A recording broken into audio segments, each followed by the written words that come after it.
Have you ever done something completely innocent, something kind even, and watched it get twisted into the worst mistake of your life? Because that's exactly what happened to me. And by the time you understand the full picture, you're going to question everything. Your instincts, your judgment, maybe even the person sitting closest to you right now. Welcome back to Dad's True Revenge. Grab your snacks, get comfortable, and remember, the people in these stories had every chance to behave themselves. They just chose wrong. Drop a comment and be sure to subscribe. You're going to love it here. My name is Shane Mercer. I'm 43 years old. I own a mid-sized logistics company in Phoenix, Arizona. I coach Little League on Saturdays. I tip well. I remember birthdays. And according to the state of Arizona, I tried to poison my wife with water. Let me take you back to the morning everything started.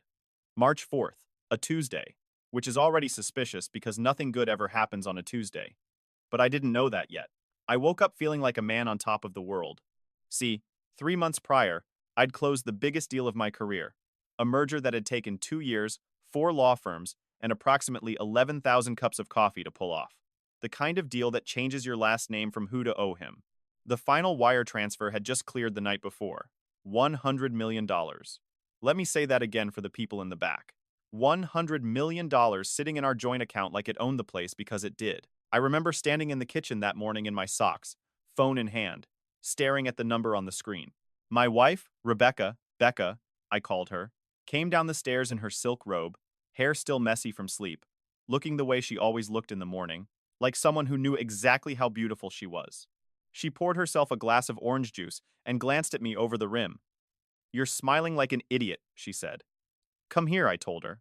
She walked over slow the way she did when she thought I was about to say something she'd have to pretend not to care about. I handed her my phone, watched her eyes scan the screen. She didn't gasp, didn't scream, didn't cry. Becca never did the thing you expected her to do. She just looked up at me, smiled slow, wide, the kind that reached her eyes, and said very quietly, "Well, there it is." I kissed her on the forehead, told her I loved her. She handed back my phone, picked up her juice, and walked toward the living room like I'd just shown her a mildly interesting YouTube video. That was Becca, cool as a marble floor. I followed her in, and she was already curled up on the couch, flipping through something on her tablet. I sat beside her and we talked. Really talked the way we used to when we first got married before the company swallowed most of my waking hours. We talked about the vacation we'd keep postponing. Italy maybe, or Portugal. She'd been to Portugal once before she met me, and never shut up about the bread there. We talked about finally renovating the kitchen. We talked about what it meant, not just the money, but the proof that the sacrifices had been worth it. And somewhere in the middle of all that talking, I reached over and grabbed her hand and told her, "None of this means anything without you in it." She squeezed my hand, said, "I know. Now, before I go any further, I need to introduce you to someone." Her name was Dolores. She'd been our housekeeper for about 8 months. Quiet woman, mid-50s, efficient in a way that made you feel slightly judged even when she wasn't looking at you. She showed up every weekday at 8 a.m., never a minute late, never a minute early, and she moved through our house like a ghost, present but invisible, the way good housekeepers somehow managed to be. I liked Dolores. She made excellent coffee, and she never asked unnecessary questions. What I didn't know, what I couldn't have known, was that Dolores had decided somewhere along the way that my wife was dangerous. Not cold, not difficult, not the kind of woman you'd describe as a lot dangerous, and she'd been watching quietly for months. Back to Tuesday. Later that afternoon, Becca suggested we celebrate. Nothing elaborate, just a nice dinner at home. She'd have Dolores prepare something, open a good bottle of wine, make it an evening. I said that sounded perfect. Dolores cooked a lamb roast with roasted vegetables, the kind of meal that makes you feel like a person of taste just for eating it. Becca set the table herself, which she almost never did, lighting candles and finding the good napkins from wherever good napkins disappear to in large houses. We sat down. It was genuinely lovely. I remember thinking, this is it. This is the version of life you work toward. Then Becca stood to get water from the kitchen. She came back with 2 glasses, set mine in front of me, and settled back into her seat with a smile. "To us," she said, raising hers. "To us," I said, and I picked up my glass. That's when Dolores appeared. She came around the corner from the hallway, not from the kitchen. The hallway, which struck me as slightly odd because she had no reason to be in the hallway. She was supposed to be cleaning up in the back, but she was there, hovering near my shoulder with a basket of dinner rolls. She almost certainly didn't need to deliver personally. And as she set them on the table, she leaned just slightly toward me. Close enough that only I could hear. She whispered, "Don't drink it." Swapped the glasses. 4 words, barely a breath. Then she straightened up, said, "Enjoy your dinner," in her normal voice, and walked back toward the kitchen, like she hadn't just detonated a bomb in the middle of my chest. I sat there. Becca was talking. Something about Portugal again, I think, or maybe the kitchen renovation. And her glass was already raised halfway to her lips before she got distracted by something on her phone. And I looked at my glass. I want you to understand something about that moment. I wasn't thinking clearly. I wasn't thinking at all. I was operating on pure instinct. The animal kind. The kind that bypasses logic entirely and goes straight from stimulus to action. So, I switched them smoothly, casually, the way you'd reach across a table for the salt. Becca didn't look up. She was laughing at something on her screen, showing it to me, and I leaned in to look. And just like that, her glass was at my place. My glass was at hers. Simple, done. Harmless, I thought. We ate, we laughed, we talked about Italy again. I'd shifted to Italy by then. I wasn't feeling Portugal. And then Becca picked up the glass, my old glass, her new one, and took a long sip. I watched her. She swallowed, set the glass down, and then something shifted in her face. Not dramatically, not the way it happens in movies where someone clutches their throat and knocks the candles over. It was subtle. Her brow furrowed slightly. She touched her collarbone, blinked twice in quick succession. "You okay?" I asked. "I'm fine," she said. "Just I feel a little strange." And then she wasn't fine. Within 60 seconds, she was gasping, her eyes wide, one hand gripping the edge of the table hard enough to whiten her knuckles. "Shane," she managed. I was already on my feet. I called 911. I was yelling into the phone and kneeling beside her and telling her to stay with me. And the candles were still burning, and the lamb was still warm on the table. And somewhere in the back of the house, Dolores heard everything. Every word, every sound, every desperate second of it. And she said nothing. She just stood in that hallway and watched. Becca survived. That part I'll tell you now because the story isn't about whether she lived. It's about what happened after.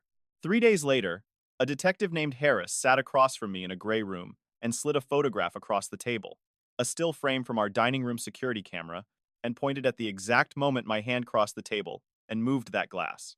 He looked at me with the specific tiredness of a man who thinks he's already solved the case. "Mr. Mercer," he said, "want to tell me why you switched your wife's drink?" And I realized sitting in that chair that the truth, the whole simple, innocent truth, was the most unbelievable thing I could possibly say. If you've made it this far, do us one quick favor. Subscribe.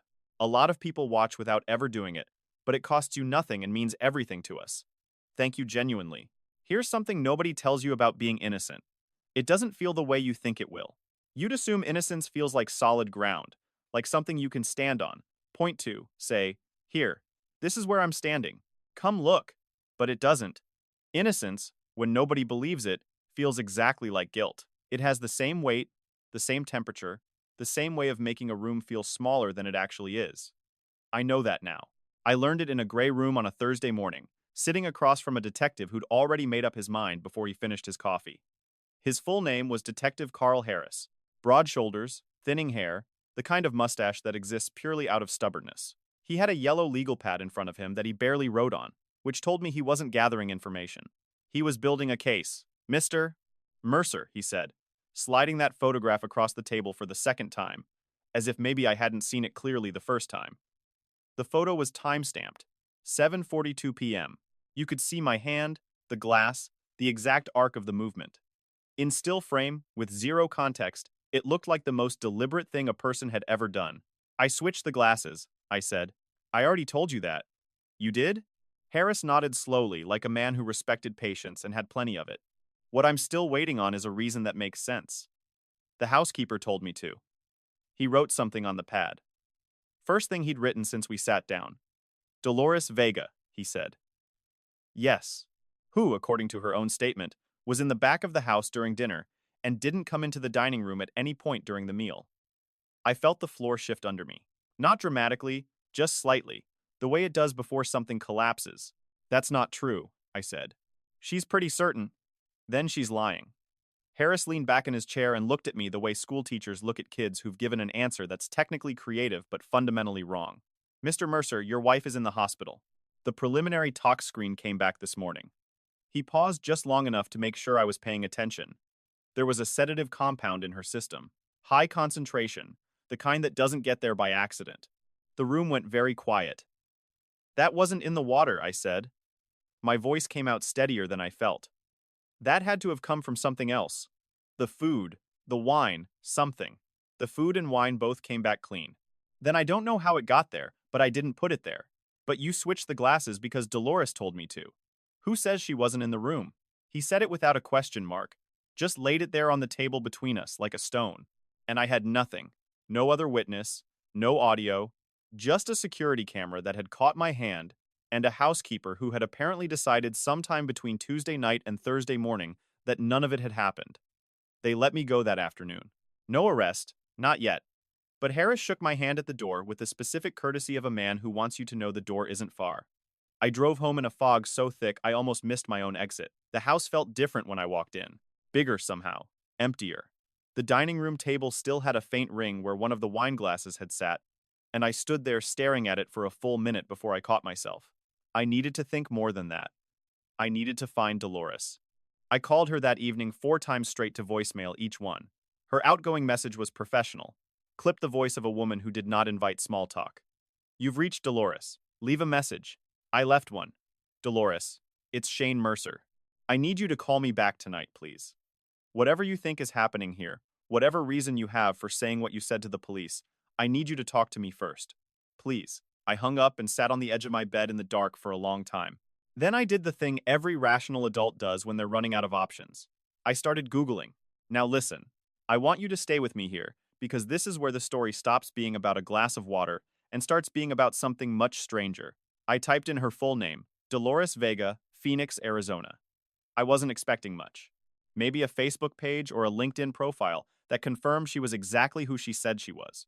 What I found instead was a forum post on a neighborhood watch website, the kind with the terrible early 2000s layout that makes you feel like you've traveled back in time from about 11 months ago. Posted anonymously, but the details were specific enough to make my stomach turn. The post described a woman mid-50s housekeeper, meticulous, quiet, who had apparently become convinced that her previous employer's wife was trying to harm him. The poster described months of the housekeeper, making small comments, moving things around the house, watching the wife, creating what the poster called an atmosphere of paranoia in an otherwise normal home. The previous employer had eventually let her go. Not because she'd done anything criminal, but because, in his words, and I'm paraphrasing here, she started to feel less like an employee and more like a security detail nobody had hired. The post didn't name her, but the timeline fit perfectly. She would have started working for us about 2 months after that family let her go. I read it 3 times. Then I sat back and asked myself the question I should have asked 8 months ago when she first walked through my door. What exactly do I know about Dolores Vega? The answer I discovered over the next 24 hours was almost nothing.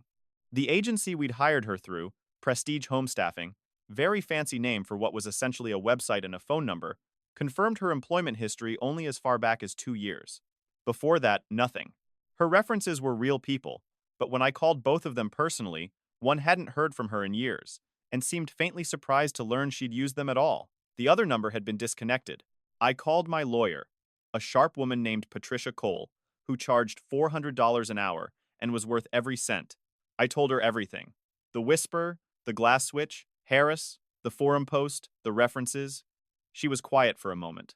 Then she said, Shane, I need you to tell me something honestly. Okay, is there any reason your wife would want to hurt you? I almost laughed. No. You're sure, Patricia.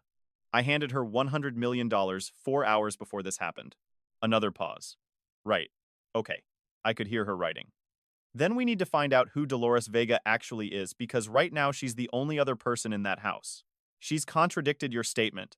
And whatever she put in that water, Shane. Her voice dropped half a register. If she whispered to you not to drink it, what does that tell you? I opened my mouth, closed it because she was right. I'd been so consumed by the question of why Dolores lied to the police that I hadn't circled back to the first question, the one that should have been obvious from the start. If Dolores knew the water was dangerous, how did she know? I didn't sleep that night. Not really. I lay in the bed that felt too wide without Becca in it and stared at the ceiling and turned that question over and over in my mind like a coin I couldn't stop flipping. How did she know? Option 1. She'd seen something, witnessed Becca do something to the glass in the kitchen. But if that were true, why lie to the police? Why not just say that? Option 2. She'd been watching Becca for a long time, building a case in her own head, the way that forum posts suggested she'd done before, and the compound in the water had nothing to do with Becca at all. It had come from somewhere else, someone else, a contamination nobody had yet explained, and Dolores had whispered to me based on suspicion alone. Or option 3, the one I didn't want to look at directly. Option 3 was that Dolores hadn't warned me because she'd seen something. She'd warned me because she knew something, because she'd put it there herself. I was at the hospital the next morning by 7. Becca was sitting up in bed, pale but present, an IV in her left arm, and the specific irritation of a woman who did not enjoy being confined to small spaces with bad lighting. She looked at me when I walked in the way she always looked at me, assessing, warm, slightly amused, all at once. "You look terrible," she said. "You're in a hospital bed," I said. "I don't think you're in a position to critique appearances." She almost smiled. "Did they tell you what was in the water?" "A sedative. High concentration." She nodded slowly, looking at her hands. "I don't understand it," she said quietly. "I got the glasses myself. I filled them from the filter in the kitchen. I sat them down and came to the table." She looked up at me. "Shane, I don't understand how." "I know," I said. "I believe you." And I did. I want to be clear about that. Whatever else was happening, whatever tangled mess was unraveling around us, I looked at my wife in that hospital bed and I believed her completely, which meant there was only one other person. I was walking back to my car across the hospital parking lot, phone already in hand to call Patricia when it rang first. "Unknown number?" I answered anyway. Silence for a moment, then her voice. Quiet, careful. The same voice that had leaned into my ear 4 nights ago and changed everything. "Mr. Mercer," Dolores said. "I think we need to meet." I stopped walking. "Why did you lie to the police, Dolores?" A pause. "Because I panicked." "About what?" Another pause. Longer this time, and when she spoke again, her voice had changed. The professional composure was gone. What was underneath it was something I hadn't expected. She sounded afraid. "Because when I went back to the kitchen after dinner," she said slowly, "I found something. Something that tells me this is much bigger than either of us understands." The parking lot felt very open suddenly, very exposed. "What did you find?" I asked. She said, "Not on the phone. In person. Tomorrow morning." "And Mr. Mercer?" She stopped, drew a breath. "Come alone and don't tell your wife." The call ended. I stood there in the Arizona sun, cars moving slowly past me, the world carrying on completely unbothered, and I had absolutely no idea who to trust anymore. If you've been listening for a while and want stories like this to keep coming, it really helps if you hit that like button and subscribe. 97% of people never do, but it's what keeps this whole thing running. So, thank you for real. Let me tell you something about the truth. People talk about it like it's this clean, noble thing, like it arrives wrapped in light, and the moment you find it, everything makes sense and justice prevails and somebody rolls credits. That is not how the truth works. The truth, in my experience, arrives messy, inconvenient, and occasionally sitting across from you in a corner booth at a Denny's off Route 17 at 7 inches the morning, stirring creamer into bad coffee, like she hasn't completely upended your entire life. That's where Dolores chose to meet, a Denny's. I'd been accused of poisoning my wife, and the woman at the center of it wanted to meet at a place that still served a grand slam breakfast. I almost respected it. I got there first, took the booth furthest from the door, back to the wall, facing the entrance, which I'd like to say was tactical, but mostly I just didn't want anyone sneaking up on me. I'd had enough of that for 1 week. She walked in at 7:02. Same Dolores, navy cardigan, sensible shoes, hair pulled back so severely it looked like a lifestyle choice. But something was different about her. The precision was still there, but the composure underneath it had hairline cracks running all the way through. She sat down across from me, without a greeting, folded her hands on the table, looked at me. "Thank you for coming alone," she said. "I almost didn't come at all," I told her. "You lied to the police, Dolores. You told them you weren't in the dining room. Do you understand what kind of position that puts me in? Then explain it to me, because I have a lawyer who is about 48 hours away from making your name very public, and I would genuinely like to understand what's happening before that train leaves the station." She looked down at her hands, unfolded them, refolded them, and then she said something I was not prepared for. "I've been watching your wife for 6 months. The waitress appeared, asked if we wanted anything. I ordered coffee I didn't need." Dolores shook her head. "We waited for the waitress to leave watching her." "How?" I asked carefully. She said, "Mr. Mercer, I need you to understand something about me before I explain. I know what people say. I know there was a family before you, the Hendersons, over in Scottsdale. And I know Gerald Henderson asked me to leave because he thought I was paranoid. She paused. He was wrong. His wife was stealing from him, skimming from the household accounts, small amounts, consistently for 2 years. I saw it. I tried to tell him. He didn't believe me and I left. Another pause. They divorced 14 months later. She took a significant settlement. I watched her face. She wasn't performing. She wasn't building toward anything theatrical. She was just laying out facts the way someone does when they've been carrying them alone for too long. Okay, I said carefully, go on. What she told me over the next 40 minutes rearranged everything. 6 months ago, not long after I'd begun the final push on the merger, Dolores had noticed something on a Tuesday afternoon while cleaning the upstairs office. The office I rarely used because most of my work happened at the company headquarters downtown. Becca used it occasionally for personal admin. She'd told me once. Bills, correspondence, whatever. Dolores had found tucked inside a hardcover book on the second shelf, the kind of hiding place that only works if nobody's thorough. A printed series of emails. She didn't take them, didn't photograph them. She was, she told me, with something close to pride. Not a thief, but she read them carefully. And what they contained was a correspondence between Becca and a man named, and she said this slowly, watching my face, Douglas Mercer, my younger brother, the one I hadn't spoken to in 4 years, the one who tried to contest our father's will and lost, the one who blamed me specifically and loudly for a legal outcome I hadn't engineered, the one who had at our last conversation looked me in the eye at a funeral and said, "You'll regret this, Shane." I hadn't thought about Douglas in months. Apparently, he'd been thinking about me. What were the emails about? I asked. My voice was very quiet. A plan, Dolores said simply, to contest your company's ownership structure. Your brother had apparently found a lawyer, someone in Chicago, who believed there was grounds to challenge the original partnership agreement from when your father helped fund the startup. Something about undisclosed terms. She looked at me steadily.